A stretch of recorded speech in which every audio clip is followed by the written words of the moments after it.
Welcome to the channel. It's the Man Reprogrammer. Man, it's been a while.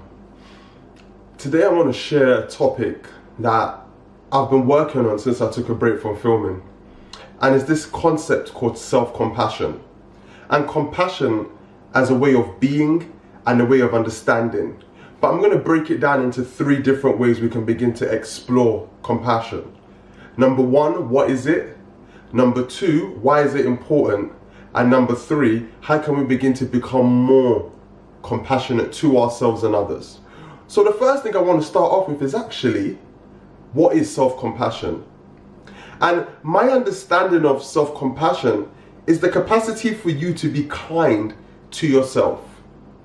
And when I say kind to yourself, I mean in relation to how you are when you think about the thoughts you have, the feelings you have, and the way you express yourself when you're alone and you're with others.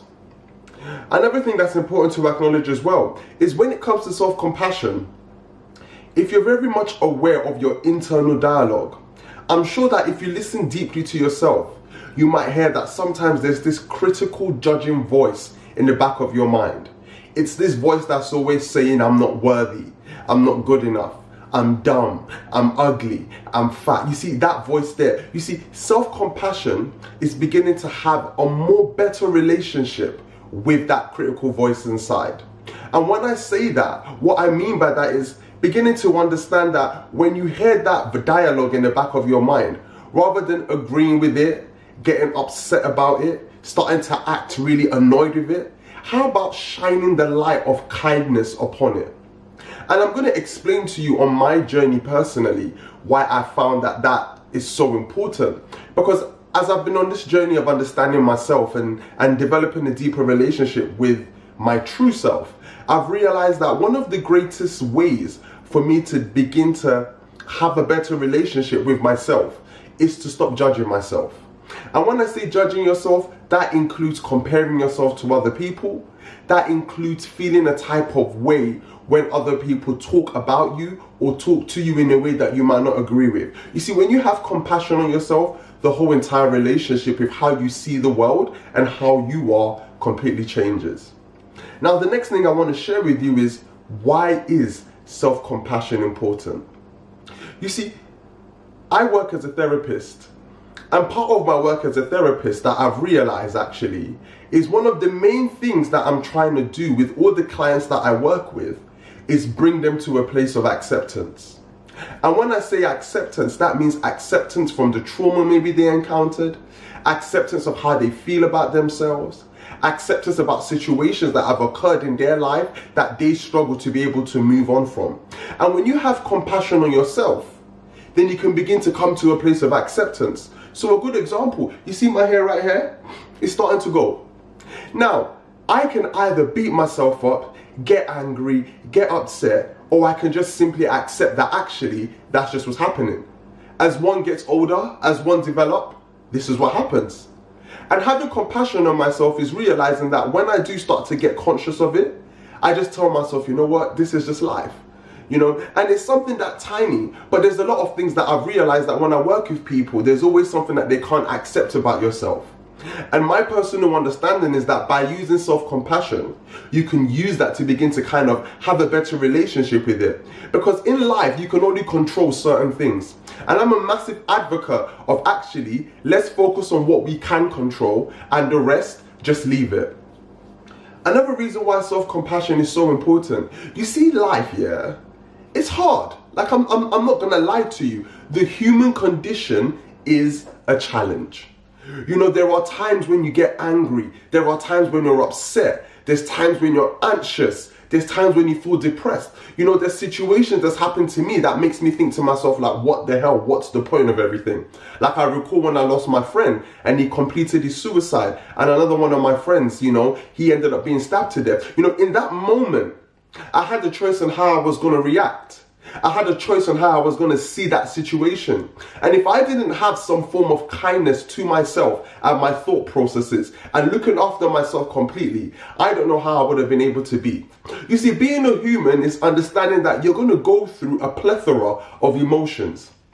And when you go through these emotions, sometimes the best thing you can do is use compassion as a way for you to make sense of your experience and your emotions.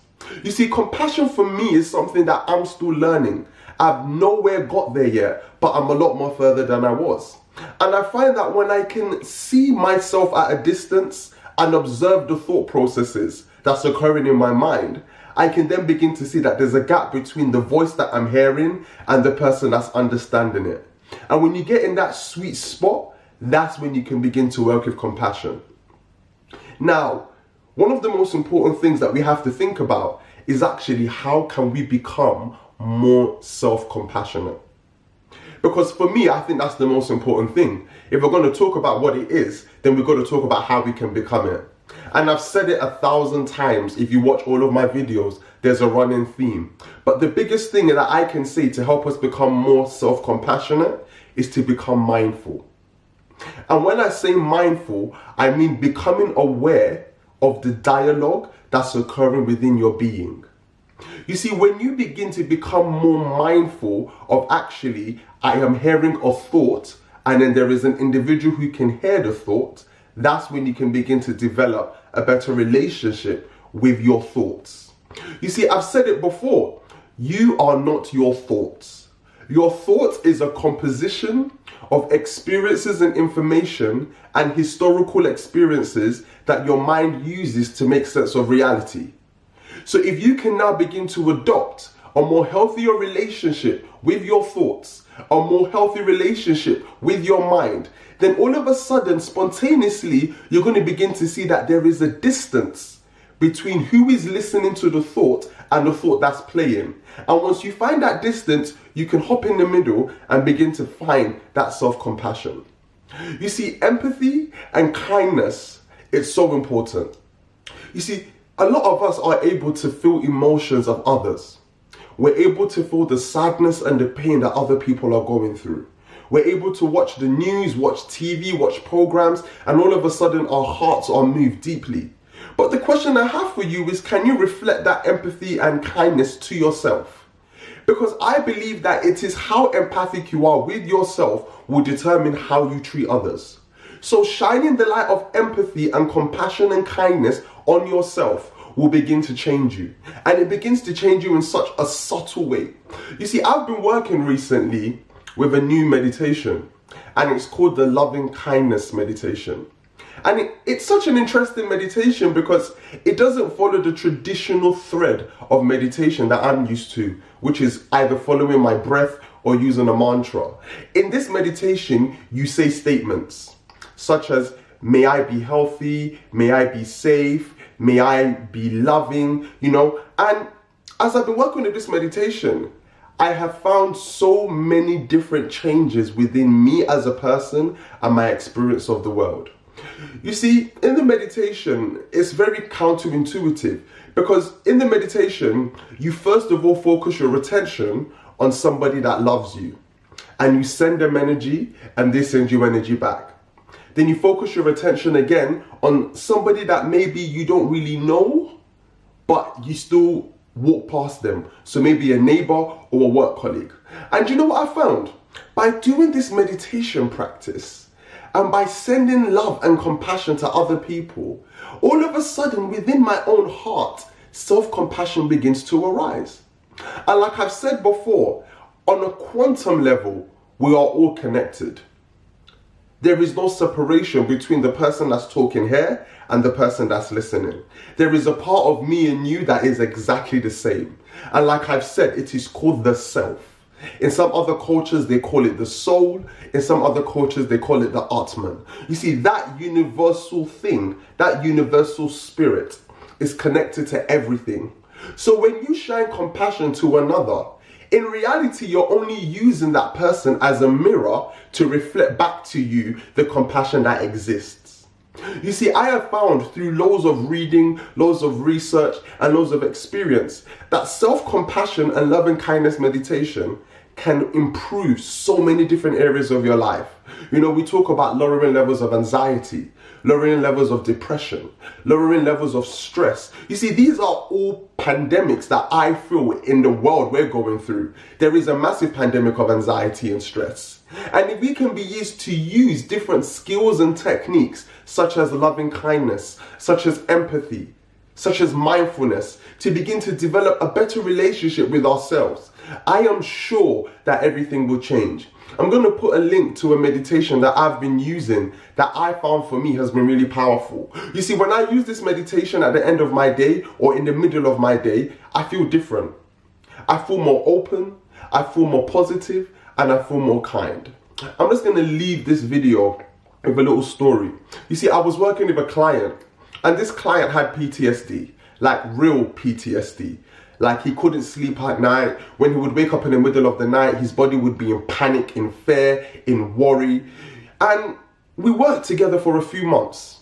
And whilst working together, I introduced to him this concept of loving kindness. And I did this meditation with him. We sat down in the room and we did the practice together. I promise you, he said specifically that was the best he had ever felt in ages. He realized that for the first time, he was able to be in control of his emotions. And by being in control of his emotions, he was able to begin to reduce the level of PTSD symptoms that he had. I'm not saying that loving kindness cured him, but it gave him some autonomy and control over his own state of being. And by doing that, he found that he felt more happier, he felt more positive, and he felt more free within. You see, all I want for everybody watching this video is to realize that you have the capacity to control your state of being. And by being more loving, being more kind to yourself, you will find that naturally you will be more loving and kind to others. And when you begin to live in this relationship with the world, where you're no longer worried about what other people think, you're no longer dealing with anxiety, dealing with depression, and you can control your state of being, I would encourage you to do it every day. I'm going to put the link down in the video and let me know how it goes. You see, if this video made sense and you feel it resonate with you, comment and like the video. It always helps. You know, every comment gives me that understanding of where we're heading. Sorry that I've been gone for so long. I had to do some self-compassion on myself. I wish you a lovely day and a lovely week. Thank you.